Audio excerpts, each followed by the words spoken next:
Assalamualaikum warahmatullahi wabarakatuh. Kami dari kelompok 1. Perkenalkan, nama saya Alvita Panjirahayu. Saya Fitri Novita, saya Dina Salsabila. Di sini kami akan mempresentasikan hasil produk kami yang dianalisis dari berbagai aspek. Pendahuluan. Latar belakang, Eggmop hadir sebagai usaha kreatif yang memanfaatkan limbah cangkang telur menjadi produk dekoratif berbahan resin. Limbah cangkang telur yang jumlahnya melimpah sering terbuang begitu saja, padahal memiliki potensi visual dan nilai guna yang tinggi. Melalui konsep upcycle, Eggmop mengubah limbah tersebut menjadi kerajinan estetik yang ramah lingkungan, serta mendukung tren gaya hidup berkelanjutan.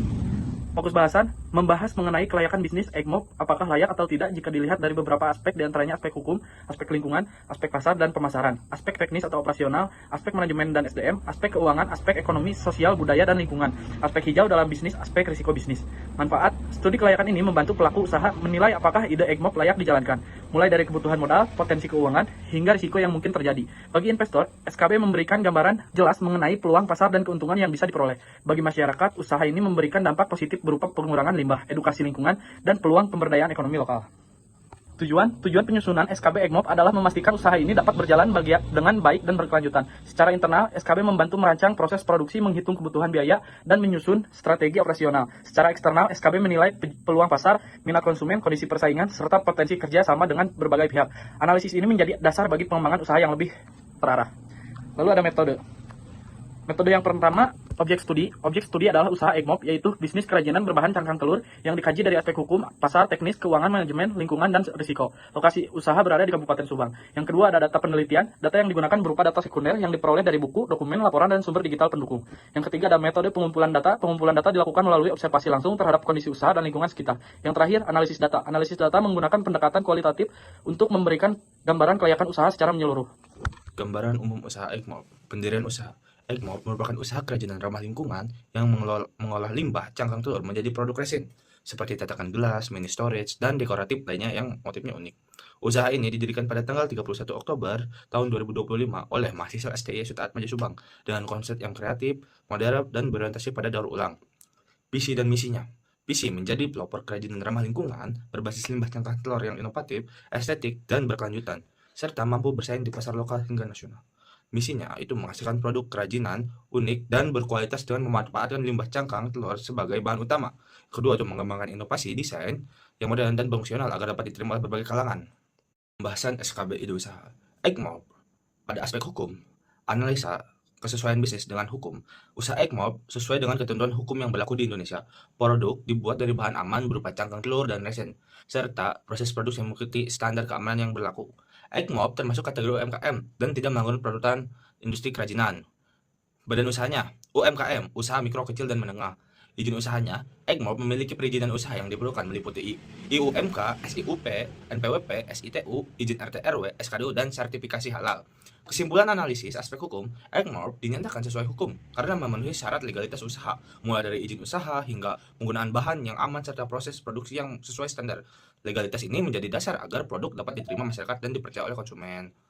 Yang selanjutnya ada aspek lingkungan. Yang pertama ada lingkungan operasional, yaitu ada pesaing. Ada 3 pesaing. Yang pertama adalah pesaing utama, yang kedua pesaing menengah ke atas, dan yang terakhir ada pesaing menengah ke bawah. Selanjutnya ada pemasok, yang ketiga ada karyawan, yang keempat ada pelaku bisnis, yang terakhir ada masyarakat. Yang selanjutnya ada lingkungan industri. Di sini ada kekuatan pemasok. Yang kedua ada pesaing. Yang kelima ada hambatan. Yang selanjutnya ada lingkungan jauh. Yang pertama ada ekonomi, yang kedua ada sosial dan budaya, yang ketiga ada teknologi. Terakhir ada ekologi. Eggmop memberikan kontribusi positif dengan mengurangi limbah rumah tangga, khususnya pada cangkang telur yang jumlahnya melimpah dan sering terbuang. Selanjutnya ada kesimpulan aspek lingkungan. Secara keseluruhan, Eggmop memiliki peluang luas di industri kerajinan dekoratif karena didukung tren keberlanjutan bahan baku yang mudah didapat, serta persaingan langsung yang masih rendah. Selanjutnya ada aspek pasar dan pemasaran. Yang pertama ada strategi bau dan pemasaran, yaitu produk. Yang kedua ada price. Yang ketiga ada place. Eggmop berlokasi di Jalan Letjen Suprapto nomor 11, Subang, Jawa Barat, dengan akses yang mudah dijangkau dari jalan utama serta berada dekat pusat aktivitas masyarakat. Yang keempat ada promosi. Promosi Eggmop difokuskan pada media sosial seperti Instagram. Yang selanjutnya ada strategi pemasaran, yaitu segmenting. Target konsumen adalah remaja hingga dewasa muda usia 17 sampai 35 tahun. Yang selanjutnya ada diferensiasi. Yang terakhir ada positioning. Eggmop memposisikan dirinya sebagai brand kerajinan kreatif yang mengolah limbah cangkang telur menjadi produk bernilai estetika tinggi. Yang selanjutnya ada analisis persaingan. Kesimpulan analisis aspek pasar dan pemasaran. Hasil analisis menunjukkan bahwa Eggmop memiliki potensi pasar yang baik karena diferensiasi produk berbahan cangkang telur, strategi harga yang kompetitif, serta pemasaran digital yang tepat. Yang selanjutnya di sini ada aspek teknis atau operasional. Yang pertama ada lokasi usaha. Jenis usaha ini kerajinan dekoratif ramah lingkungan, berdekatan dengan bahan baku. Yang selanjutnya ada kedekatan dengan konsumen. Lokasi toko sangat strategis di pusat kota Subang dan mudah dijangkau pelanggan. Di sini ada layout. Yang pertama ada tampilan dari dalam toko, yang di tengah ada tampilan dari luar toko, yang di sampingnya ada denah toko Eggmop. Selanjutnya ada proses produksi dan teknologi dalam usaha. Proses produksi dan teknologi dalam usaha Eggmop masih bersifat sederhana dan manual, namun efektif dalam menghasilkan produk kerajinan resin berbahan cangkang telur yang unik dengan tahapan produksi yang terstruktur mulai dari pengolahan bahan baku hingga pemasaran. Yang selanjutnya ada kesimpulan aspek teknis dan operasional. Berdasarkan analisis lokasi, layout, proses produksi, dan teknologi, Egmont memiliki potensi operasional yang kuat dengan lokasi strategis di pusat kota Subang yang memudahkan akses konsumen dan distribusi. Alur produksi yang tersusun rapi, mulai dari pengolahan cangkang telur hingga pencetakan dan pengemasan, memungkinkan proses berjalan efisien dan terkendali. Dukungan responden yang menyukai produk dekorasi handmade juga menunjukkan bahwa Egmont memiliki daya tarik pasar dan layak dikembangkan secara berkelanjutan. Baik, selanjutnya itu ada aspek manajemen dan sumber daya manusianya. Di mana di sini ada penjadwalan. Nah, usaha kita ini tuh jam operasionalnya mulai dari hari Senin sampai Sabtu dari jam 9 pagi sampai jam 4 sore. Nah, untuk struktur organisasi di sini ada Alvito sebagai owner, saya sendiri sebagai tim HRD, Fitria sebagai tim keuangan, ada Priyansa sebagai tim produksi dan Satria sebagai tim marketing. Karena kita ini kekurangan karyawan, maka kita juga perlu merekrut karyawan baru untuk menempati di posisi kasir dan staf produksi. Nah, di sini kami sudah merekrut Zahra dan juga Adi sebagai kasir dan tim produksi. Lalu kesimpulannya untuk aspek manajemen dan SDM itu ketika pengelolaan sumber daya manusianya itu terstruktur dan peningkatan kemampuan karyawan itu melalui pelatihan, maka itu akan jadi faktor penting untuk menjaga kualitas produk dan daya saing usaha. Baik, untuk selanjutnya di sini ada aspek keuangan, di mana untuk modal usaha kita memerlukan sebesar 385 juta rupiah, di mana modal ini tuh berasal dari owner. Jadi ini tuh dana pemilik tunggal. Nah, untuk biaya prainvestasi kita itu harus membutuhkan 2.540.000 rupiah. Sedangkan untuk kebutuhan investasi kita membutuhkan dana sebesar 32.148.689 rupiah. Dan untuk modal kerja kita membutuhkan 28.766.140 rupiah. Nah, untuk biaya operasional di sini perharinya itu sebesar 390.538 rupiah.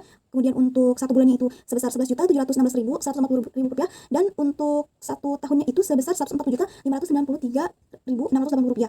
Nah, selain itu kita juga membuat estimasi penjualan dari tahun 2026 dan 2027, di mana kita mengasumsikan penjualan kami itu meningkat sebanyak 35%. Nah, untuk asumsi pendapatan 2026 dan 2027 itu sebesar 690.980.000 untuk 2026, dan 2027-nya itu 981.018.000. Nah, untuk arus kas, setelah semuanya dikurangi oleh beban-beban dan semua biaya lainnya, maka untuk 2026 saldo akhir kasnya itu sebesar 305.367.868 rupiah, dan untuk 2027-nya itu 497.201.879 rupiah. Nah, di sini kita juga menganalisis rasio kelayakan keuangannya, di mana untuk NPV-nya kita ini positif, dan untuk payback periodnya itu sebesar 43,44 bulan. Nah, artinya modal pembelian aktiva itu kembali dalam waktu 43 bulan, 44 hari atau setara 3 tahun 7 bulan. Nah, kesimpulan untuk aspek keuangan ini ternyata Egmont ini itu dinyatakan layak ya dan menguntungkan karena NPV-nya positif, arus kasnya stabil, dan pengembalian modalnya itu masih dalam batas wajar. Baik, untuk aspek hijau dalam bisnis, jadi berdasarkan analisis aspek hijau ini, Egmont itu dinilai layak dan juga berpotensi berkembang karena ini menerapkan prinsip keberlanjutan melalui pemanfaatan limbah cangkang telur dan juga konsep green entrepreneurship. Ini dapat dilihat dari aspek yang dua ini, yang A dan B, mengenai sosial, budaya, dan juga lingkungan, serta penerapan green entrepreneurship, green innovation, green investing dan financing, dan juga green marketing, seperti itu. Baik, mengenai aspek risiko bisnis, ini pada bahasan pertama itu ada analisa risiko bisnis. Jadi bisnis Egmont ini memiliki risiko keuangan, operasional, pasar, dan juga sumber daya manusia yang dapat mempengaruhi stabilitas usaha, mulai dari fluktuasi harga bahan dan juga penjualan, gangguan proses produksi, perubahan tren dan persaingan pasar, hingga keterampilan dan juga ketelitian pada tenaga kerja. Nah, untuk kesimpulan analisis aspek risiko bisnis, jadi hasil analisis menunjukkan bahwa usaha Egmont ini itu memiliki satu risiko utama pada aspek keuangan dengan tingkat tinggi, sementara risiko operasional dan juga pasar itu berada pada tingkat sedang, serta risiko sumber daya manusia itu berada pada tingkat rendah, sehingga secara keseluruhan usaha ini masih berada pada kondisi yang terkendali dan juga layak untuk dijalankan dengan pengelolaan risiko yang tepat. Baik, mengenai prospek bisnis, ini ada analisis SWOT yang menjelaskan tentang kekuatan, kelemahan, peluang, dan juga ancaman pada produk. Ini bisa dilihat pada tabel yang ada pada gambar. Lalu untuk kesimpulan hasil analisis SWOT, jadi berdasarkan hasil analisis, nilai kekuatan dan juga peluang usaha Egmont itu lebih dominan dibandingkan kelemahan dan juga ancamannya, sehingga usaha ini berada pada posisi yang menguntungkan, meskipun masih terdapat kendala pada proses produksi dan juga konsistensi kualitas. Dan juga hasil ini menunjukkan bahwa Egmont itu layak dikembangkan dan juga memiliki potensi pertumbuhan yang kuat, seperti itu. Berikutnya hasil analisis kelayakan bisnis. Nah, jadi berdasarkan matriks risiko, usaha Egmont ini berada pada kondisi yang relatif aman karena tidak terdapat risiko dengan tingkat tinggi, dan juga sebagian besar risiko masih berada pada level yang dapat dikendalikan melalui penerapan SOP, pengendalian kualitas, serta kerjasama dengan pemasok. Dan hal ini menunjukkan bahwa aktivitas produksi dan juga operasionalnya usaha ini cenderung stabil dan juga memiliki tingkat risiko yang masih dapat dikelola. Dan sementara itu, hasil analisis SWOT menunjukkan bahwa kekuatan internal dan peluang pasar Egmont itu lebih dominan dibandingkan kelemahan dan ancamannya. Keunikan bahan baku ramah lingkungan ini, serta kesesuaian produknya dengan tren upcycle dan juga dekorasi estetik, ini menjadi keunggulan utama sehingga usaha ini dinilai layak dikembangkan dengan fokus memanfaatkan peluang pasar. Dan ini juga sambil meminimalkan kelemahan internalnya, seperti itu. Baik, untuk kesimpulan, jadi Egmont ini merupakan usaha kerajinan inovatif yang juga memanfaatkan limbah cangkang telur menjadi produk dekoratif berbahan resin yang estetik dan ramah lingkungan. Berdasarkan hasil analisis berbagai aspek seperti hukum, lingkungan, pasar, dan pemasaran, teknik atau operasional, serta manajemen dan juga aspek SDM, usaha ini dinilai layak untuk dijalankan. Jadi keunggulan pada produk ini itu terletak pada konsep upcycle, keunikan motif alami, dan juga dukungan tren keberlanjutan. Dan dengan bahan baku yang melimpah, proses produksi sederhana, serta strategi pemasaran digital, Eggmorp ini memiliki potensi untuk berkembang dan juga bersaing di pasar modern. Seperti itu. Terima kasih.